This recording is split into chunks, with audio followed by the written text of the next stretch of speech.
নমস্কার বন্ধুরা, Anubha cooking village ফুডে আপনাদের সবাইকে স্বাগত জানাই। আজকের আপনাদের সাথে শেয়ার করছি ডিম দিয়ে চাউমিন। চাউমিনটা কিভাবে সহজেই বাড়িতে বানিয়ে নেবেন সেটাই আপনারা দেখতে থাকুন। অনেকে বাড়িতে বানাতে গেলে কড়ার মধ্যে লেগে যায়, কিন্তু এটা এমন একটা পদ্ধতিতে আমি বানাবো যেটা কড়ার মধ্যে লাগবে না। দেখুন, চাউমিনটা আমি গরম জল করে সেদ্ধ করতে বসিয়ে দিয়েছি।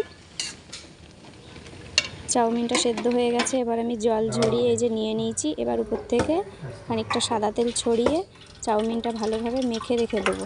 সাদা তেলটা দিলে এটা একদম কড়ার মধ্যে জড়াবে না। আর চাউমিনটা সেদ্ধ করার পর আপনারা ঠান্ডা জলে ধুয়ে নেবেন, ভালো করে ঠান্ডা জলে ধুয়ে জল ঝরিয়ে তারপর সাদা তেল মাখাবেন। এবার কড়া বসিয়ে দিয়েছি। কড়া বসিয়ে কড়ার মধ্যে দিয়ে দিয়েছি সাদা তেল।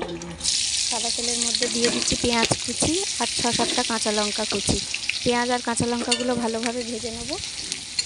পেঁয়াজটা আর কাঁচা লঙ্কাটা যখন ভালোভাবে ভাজা হয়ে যাবে, এর মধ্যে দুটো ডিম ভেঙে দিয়ে দিচ্ছি। দেখুন, ডিমগুলো এবার আমি ভালো করে ঝুরি করে ভেজে নেব। হালকা করে নুন দিয়ে ডিমটা ভেজে নেব। দেখুন, ডিমটা ভাজা হয়ে গেছে। এবার চাউমিনটা ঢেলে দিচ্ছি।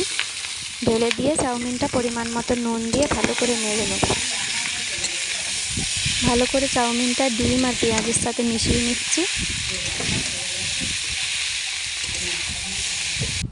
এবার উপর থেকে একটু গোলমরিচের গুঁড়ো আর গরম মশলার গুঁড়ো দিয়ে দিচ্ছি।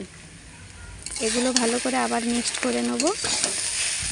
আর দিয়ে দিচ্ছি একটু সোয়া সস কালারটা হওয়ার জন্য। দিয়ে ভালো করে চাউমিনটা ভেজে নেব। দেখুন, চাউমিনটা ভালো করে ভাজা হয়ে এসছে আমার।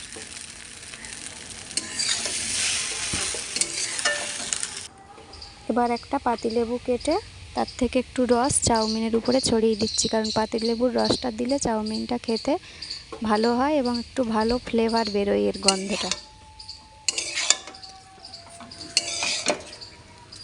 এবার চাউমিনটা ভালো করে নেড়ে আমি নামিয়ে নিচ্ছি। দেখুন, একদম রেডি হয়ে গেছে এগ চাউমিন। প্লেটে আমি সাজিয়ে দিয়েছি, দিয়ে উপর থেকে ছড়িয়ে দিচ্ছি শসা কুচি আর টমেটো কুচি আর কাঁচা লঙ্কা কুচি, আর দিয়ে দিচ্ছি টমেটো সস। অনেকে চিলি সস দিয়েও খেতে পারেন। আমি এখানে দিয়ে দিচ্ছি টমেটো সস আর চিলি সস।